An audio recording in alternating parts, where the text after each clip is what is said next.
In Pit Lane would like to acknowledge the support of the following sponsors. We thank them for their support of In Pit Lane.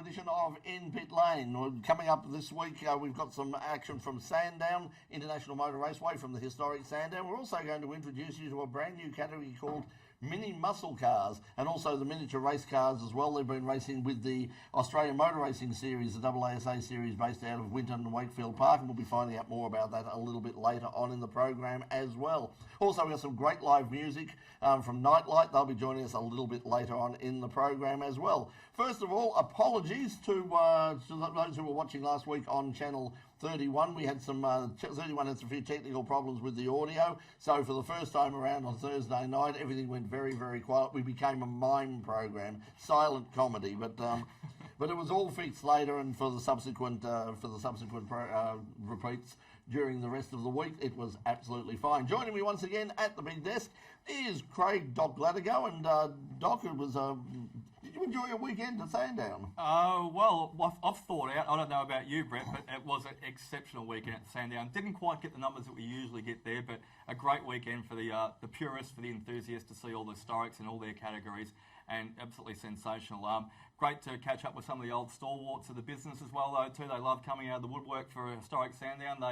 They build themselves up for that weekend every year, don't they, Brett? It was absolutely terrific weekend of motorsport. Unfortunately, though, Melbourne's weather didn't quite play ball. There was plenty to see both on and off the track at last weekend's historic race meeting at Melbourne's Sandown Raceway. Long lines formed for the autograph tent as legends including Murray Carter, Fred Gibson, Kevin Bartlett and John Harvey signed event posters for eager fans. Unfortunately, Melbourne's weather decided not to cooperate, with regular heavy rain and gale force winds all weekend. The Division 1 historic touring cars at least got a dry run for their feature race, with Mustangs dominating the podium. Ian Mewett was unstoppable up front, leading home Andrew Clemson and Andrew Whiteside. Nick McDonald in his Repco Holden Australian Special was in a class of his own in Groups J, K and L, leading all the way and winning by a comfortable margin over Graham Raper in the George Reed Ford Special and Charlie Mitchell in his TS Special. Brock Green in a Jaguar Mark II won the Division 2 historic touring cars after passing early race leader Peter Van Summeren's Lotus Cortina. Harrison Draper in a Datsun 1600 came home fast to finish second, but he couldn't catch the Flying Jag. The Groups P, Q and R sports races saw David Hardman in the Hardman JH1 take the early lead ahead of Andrew Makin's March 73B.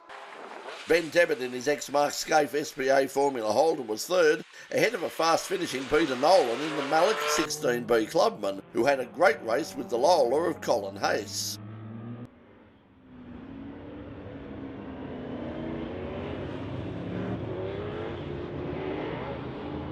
As the big Formula 5000s hit the track, the big question was, just how many laps would they get to run before the rain hit? Tom Tweedy in the Chevron led into turn 1 ahead of Brian Saylor's Matic and Dean Cam in another Chevron. Chaz Talbot spun and was lucky to be avoided by the rest of the field. The Lola T332 restarted but rolled off the track and out of harm's way. By midway through the second lap, everything sort of went into slow motion. It was raining hard. And what had been a race was now just an exercise in survival, as drivers tried to keep themselves and their valuable machines in one piece. Adrian Ackhurst in his Lola T332 stopped on the main straight as both Frank Harris and Dean Cam disappeared from the timing screens. Tweedy continued to cross the line first after only 4 laps of competition. Sala was second, with Darcy Russell sliding his Lola T330 into third place. Formula Ford celebrated 50 years of local competition with an incredible field of over 30 cars facing up to the starter despite the terrible conditions. Jonathan Miles led all the way, but the fight for second between Simon Fallon and Andrew McInnes saw the lead change several times before Fallon finally came out on top. In the wet conditions, Paul Blakey was always going to have trouble putting down all that grunt and power from his awesome 7.4 litre Corvette. James Calvert-Jones in a Porsche 911 Carrera revelled in the conditions, making a great start and holding on all the way for the win. Blakey somehow managed to hang on for second ahead of the diminutive Lotus 7 of Michael Byrne. Sadly, only 5 cars fronted the group's M&O Sports and Racing final, with South Australia's Mark Goldsmith showing little respect for the treacherous conditions, driving his Ford-powered Elfin 400 to an all-the-way win over Peter Williams' Brabham BT21 and the Elfin clubman of Declan Foo. In the Group C&A touring cars, Chris Dilwell won the weekend's final race, taking his ex-Columbon Sierra to an all-the-way victory over the A9X Tirana of Aaron Cameron and Philip Verrote in a Mazda RX-7. Also at Sandown, Tony Ricciardello wrapped up a phenomenal 11th national title in the Australian Sports Sedan National Series.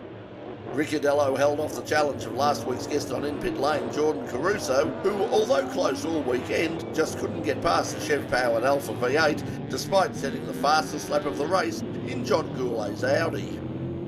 Alex Williams' turbocharged Mazda RX-7 finished third. Well, the Shannons Nationals have announced their calendar for the 2020 season. The year will kick off at Sydney Motorsport Park before ending the year back in Melbourne at Sandown. For the first time, the series will visit Mount Panorama at Bathurst, joining the now traditional 6-hour race for an Easter Festival of Motorsport. Also announced is the calendar for the second season of TCR Australia. The series will be topped and tailed by 2 major international events.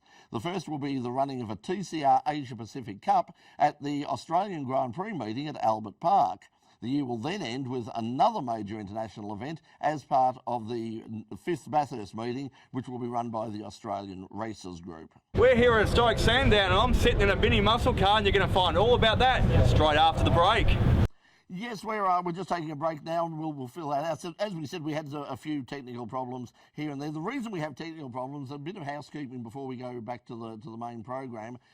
In Pit Lane has been a part of the landscape here in Australia for the past 24 years. It's the longest running motorsport show in Australia. It's also the only, to this day, it is the only primetime free-to-air weekly motorsport news show.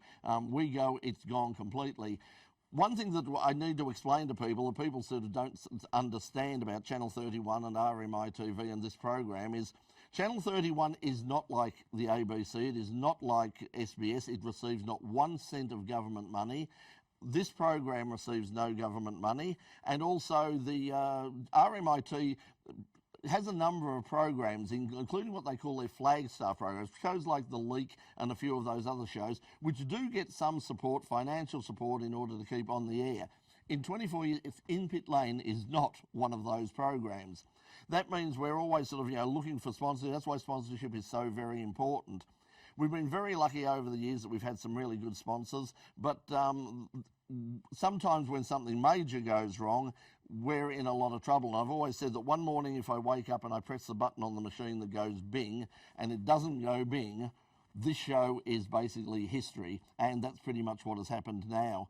So in order to try and keep this program on air and continue over the summer period and to return next year, what I'm going to do is something that I really didn't want to do at any stage, but that is we're going to set up a GoFundMe page to try and raise the money to get a new edit suite for this program. There is not a hope in hell that I can afford to do that myself, and everybody who comes in here gives of their time. They put in literally thousands and thousands of dollars worth of work and labour and skill every single week for no financial return, and for them to kick in as well is just simply not fair. So this is what we're going to do. We are going to have a GoFundMe, and hopefully we'll have details of that, if not on next week's program, but on the program afterwards. I'll also just let you know that next week's program, because of Cup Day here in Melbourne, we actually get a holiday for a horse race. Some people take 2 holidays. Some people take 2 holidays. Some people make a long weekend of it. It's absolutely disgraceful, but it's good. Now, I don't know why what they should do is they should play the AFL Grand Final on the Monday and just give us that day as well, make it an official holiday. Oh, and then just tack on something. Maybe Caulfield Cup could be made into a public Caulfield holiday. Cup, Have that on the Wednesday as well, though, too. Yeah, not the same horses are running anyway, and then it would have the whole week off, and then And then of course there's the Sandown 500, and that too, and everyone could tack on their RDO to a Friday, and we could all have the week which is off. at the newly traditional time of November, which they stole off of the Historics.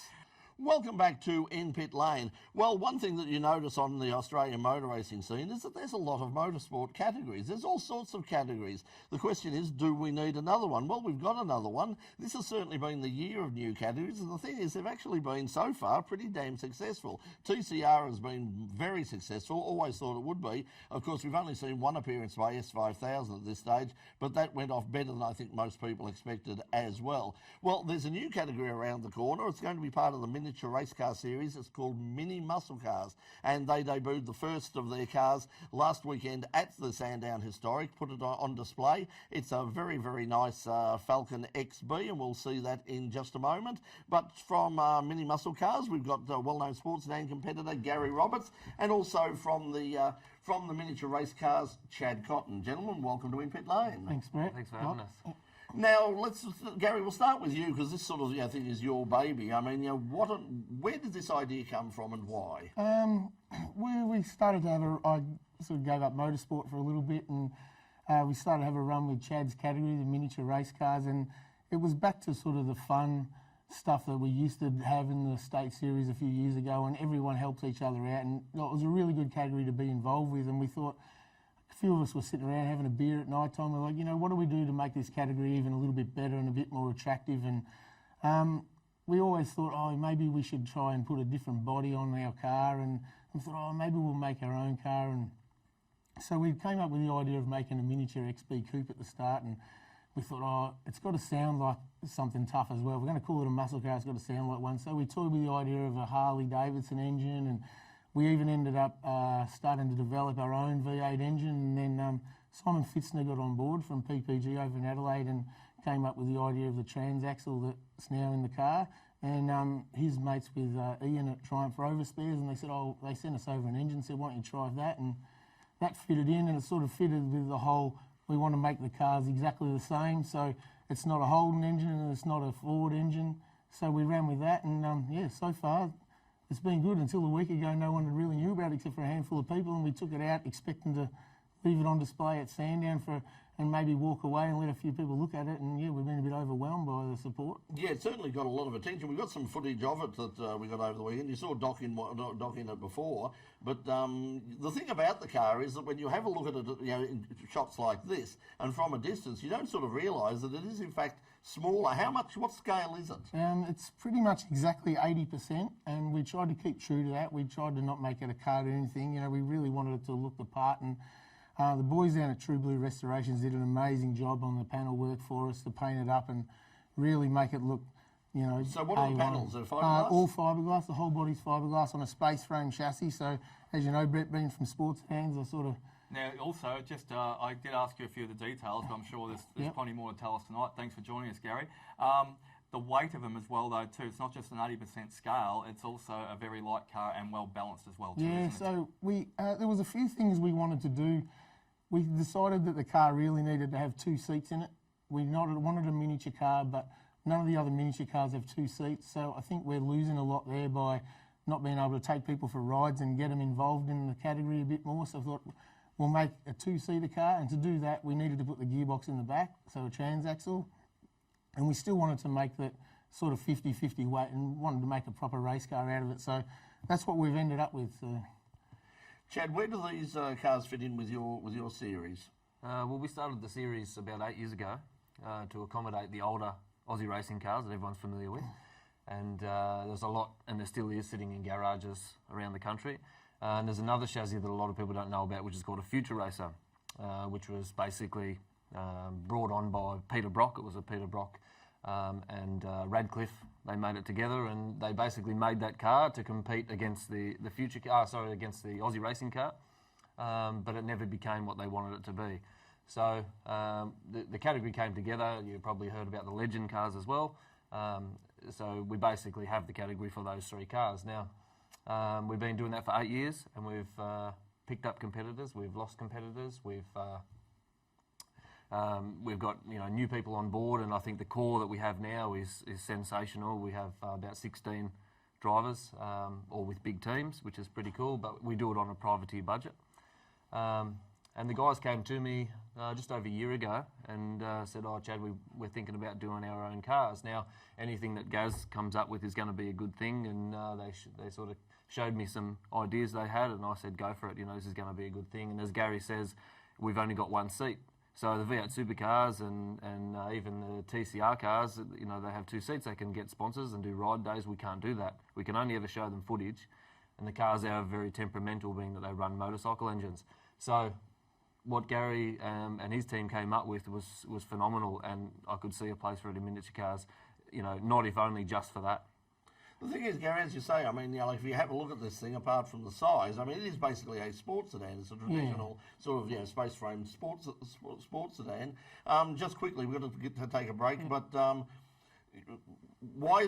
is it that much cheaper to build and make it this scale than building something like a full-scale sports sedan of that size? Probably not so much to build it, but the running costs. We wanted to make a nice lightweight car. Hopefully, we're hoping that engine will take at least 3 years, of competition. We're not putting a heap of power through it because of the weight. So that was the whole idea. And because it's a Rover engine. Yeah, exactly right. And we just wanted to make a strong, reliable car. We wanted to make the racing cheap and affordable for people to get into and really enjoy it, get back to enjoying it.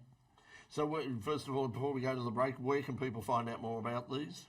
Check us out on Facebook at Mini Muscle Cars and minimusclecars.com.au. Chad, just quickly, your site? We're Facebook based, so find us at Miniature Race Cars on Facebook, and if you've got any questions, we'll get back to you straight away. Okay, cool, guys. Thanks for coming in. We're going to take a break now on Channel 31, but when we come back, we'll have what's happening this weekend in motorsport and all the local and international news. Don't go away. We'll be right back. This is In Pit Lane. Welcome back to those of you watching live on YouTube and Facebook. So for those people who are watching the thing I said at the start that when I saw this come up, the first thing I thought was oh God, not again, not another expletive deleted category. Why do we need Australia has more racing categories per head of population than anywhere in the world. Why do we need so many categories? I've got to be honest with you, Brett. When we first started talking about the idea, I was probably the biggest one against it. I thought it was a ripper idea, but exactly like you say, I thought, there's plenty of places to run. But we just wanted to not really create another category at the start. Just the idea was to just enhance what we already had in miniature race cars and get a bit more, variety in there. And like we were saying earlier, have something so we can take passenger rides and stuff.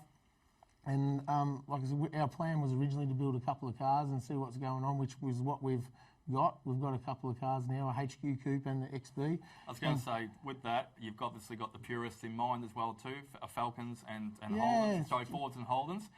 Are you able to expand that on the horizon as well, though, too? Because you saw the Aussie race cars years ago. They went from the traditional lines, and they had a Toyota Camry in there, and then they had another one. There was 4 or 5 by the end of it as well, though, too. Yeah. Are you keeping your not keeping the blinkers on? You're keeping your options open. Yeah, we'll keep the options open. We really want to make true to what we started with and make the cars not look cartoonish. So as long as it fits on our base chassis, so we don't have to modify that too much, and and Aussie muscle cars, really, that's what we want to keep it to. So very good. Sky's the limit, I One guess. of the things that they're doing is a lot of people have asked about the A9X, and it's not going to work because if you have a look at the scaled properly, a real 80% scale, so the wheelbase and everything's correct. So if you had the same size A9X out there with an XB coupe, Exactly. like Gary says, it's going to look cartoonish. If you're doing an XU1 Toronto, it'd be about 50% scale, wouldn't it? That's right, yeah. So you'll have one that's obese, You'll have to expand that one, make it bigger. Absolutely. As distinct from the supercar Mustangs, which are so beautifully proportioned. Let's not go. Yeah, so like I said, the really was to support Chad's category, which is and it's just a ripper place to race in, Just when we do get back to Channel 31, I'd like to talk to you about the safety side of things. Yeah, we're going to be very good. We're way over time at the moment, and what we have to do is we've got to make some time for our music tonight. This is a bonus once again for all of you watching on the In Pit Lane YouTube channel and also Facebook. And they'll also be taking us out on Channel 31 a little bit later on in the program. The band tonight is Nightlight. They've just released their new single, which is called Angel, and that's what they'll be taking us out with later on tonight. Now, you'll see they're performing at Wrangler Studios. It's an all-age gig coming up at West Footscray, Sunday, the 24th of November at 2 p.m. Do you have to wear jeans there? I don't know. Wrangler? I haven't seen Wrangler. No, I haven't seen Wrangler jeans for 8 years. Going back in time. We're showing our age now. Well, we are. We are, but anyway, we're going to, as I said, bonus song from Nightlight tonight, and the girls are going to play us right now during the break with their song D.I.E. This is Nightlight.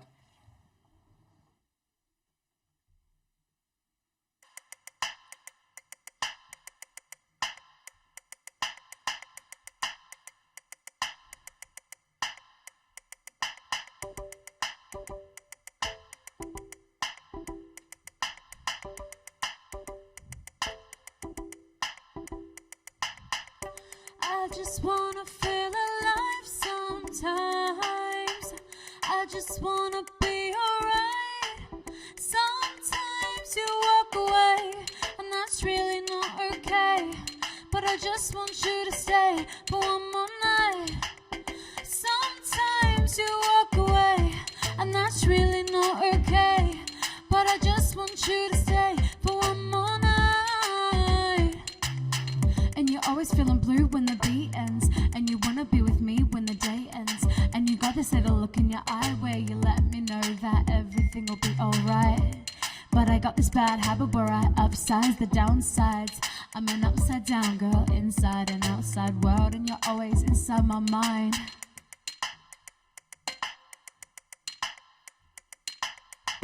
I just wanna feel alive sometimes. I just wanna be alright. Sometimes you walk away, and that's really not okay. But I just want you to stay for one more night. And you want me to fall asleep in your flat. And I want to, but we both know that there's no way back. And I want you, but do you want the same? Just wanna feel alive. Oh please, would you listen to me sometimes? You're really trying to make me feel alright. Turn out the lights, getting ready for the intimacy of the night. And it's not what I want to feel. You know that this isn't really real. You are not real, this is not real. And I wanna be just like the others, like me inside. Don't wanna feel insecure when I'm on a ride. And I'm not ready to die, yeah, it's such a bad word. And you never wanna say it, and it's such a bad word. But you never wanna tell it in it, but you'll be okay in a minute. What's wrong with this? D.I.E, we're all gonna D.I.E now. But that's alright, that's okay, that's alright now. That's okay, that's alright now. Do you wanna fall asleep in the cab now? But that's alright, that's okay, that's alright now. You wake up and find it's all a dream now. Do you wanna fall asleep to the beat now? And you want me to fall asleep in your flat. And I want to, but we both know that there's no way back. And you want me now, but do I want the same? I just wanna feel alive.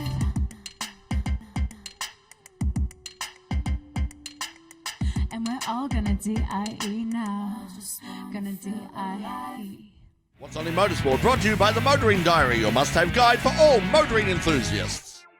Looking for something to add to your motorsport diary for this weekend? Why not head back out to Sandown for the Maserati President's Day? The Maserati Car Club are running a sprint at Sandown on November the 2nd. There'll be plenty of cool cars out there, so why not head down and have a look?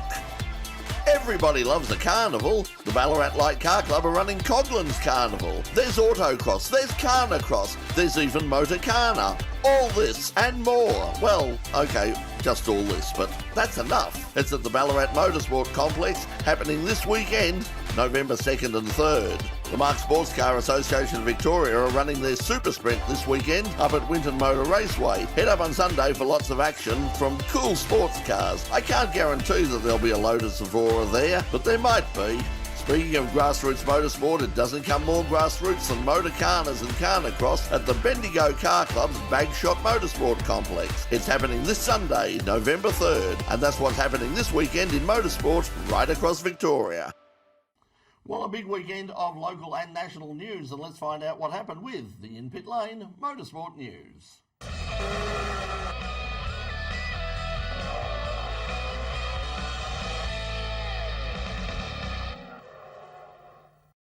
Australia have a new rising star, and his name is Oscar Piastri. It's congratulations to Melbourne driver Oscar Piastri, whose fourth place in the final race in Abu Dhabi was enough to win him the 2019 Formula Renault European Trophy. The young Melbourne driver had won multiple titles in karts locally before moving to Europe in 2015. It was Piastri's second year in Formula Renault, and he claims the victory on the back of 6 championship race wins, including a double at the famous Silverstone Grand Prix circuit. Like most talented young Australians, though, the million-dollar question will be, where to next? And the answer, as usual, will depend very much on the sort of corporate support he can achieve from his home country. We wish him the very best. Ford Tickford Racing will pay tribute to one of the most famous cars in Australian motorsport with a special tribute livery at November's Sandown 500 Retro Round. The car of Chaz Mostert and James Moffat will pay tribute to Alan Moffat's Trans Am Mustang, which debuted at the circuit some 50 years ago. The tribute livery is obviously a particular highlight for James, who has great memories of the Mustang, despite the fact that he was born long after the famous machine was retired. Marc Marquez continued his astonishing winning streak with victory in tough conditions at Phillip Island for the Australian MotoGP. It was a dramatic victory for Marquez, who took the lead on the final lap after overtaking Maverick Vinales, who crashed at Lukey Heights while trying to retake the lead. Vinales crash elevated Cal Crutchlow into second place and gave Aussie rider Jack Miller his first Australian Grand Prix podium.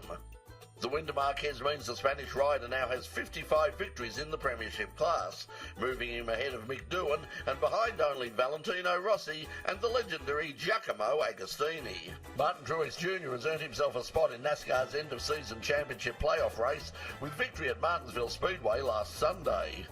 Truex dominated the race, leading 464 of the 500 laps. In a race with few, if any, major changes, Truex was never in any real threat after taking control after the first round of pit stops. William Byron and Brad Keselowski were second and third, with Denny Hamlin finishing fourth. Once again, the main excitement in the race was yet another driver confrontation, this time between Hamlin and Joey Logano. NASCAR officials penalised Team Penske crew member Dave Nichols Jr., who will serve a one-race penalty as a result of the confrontation and get an invite to train with the WWE. And a brilliant drive by Lewis Hamilton has given him victory in last Sunday's Mexican Grand Prix. Despite taking his pit stop earlier than seemed ideal, the English driver somehow managed to make his tyres last and hold off a fast-finishing Sebastian Vettel.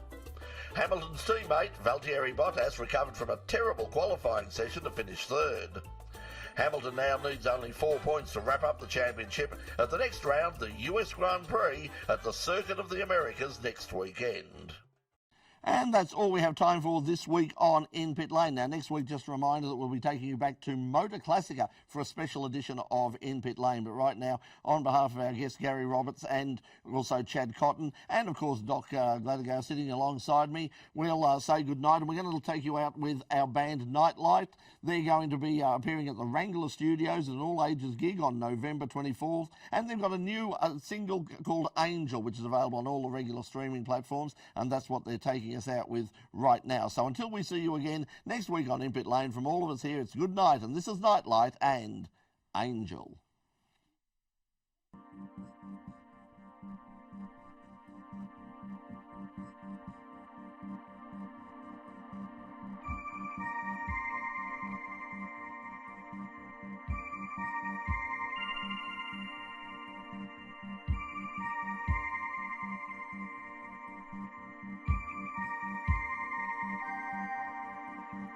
I'm no angel,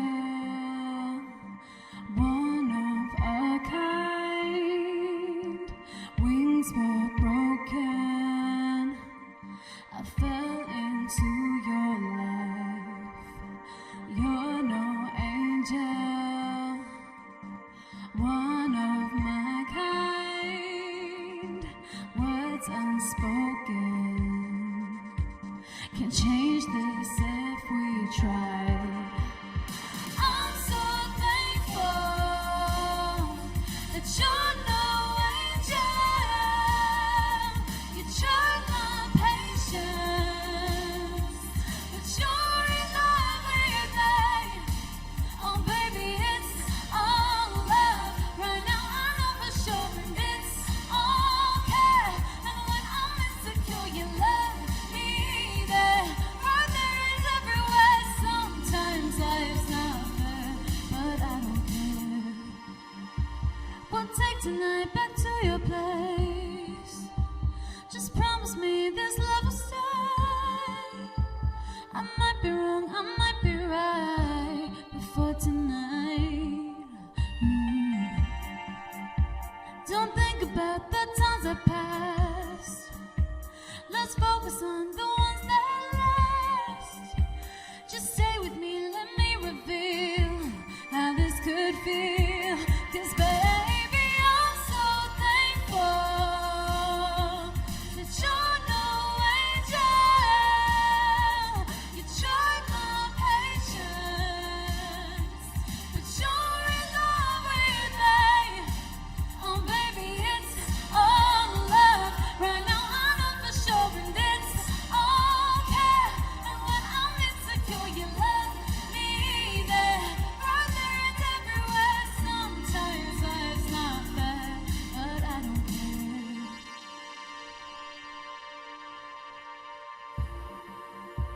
Now the night has come to an end, and we have got to go.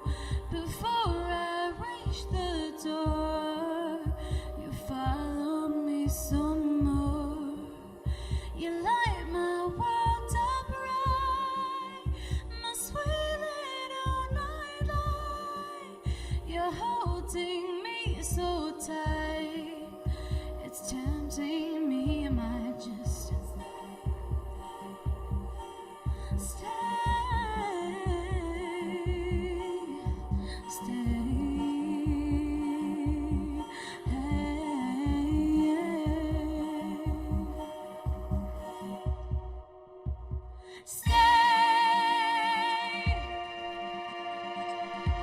'Cause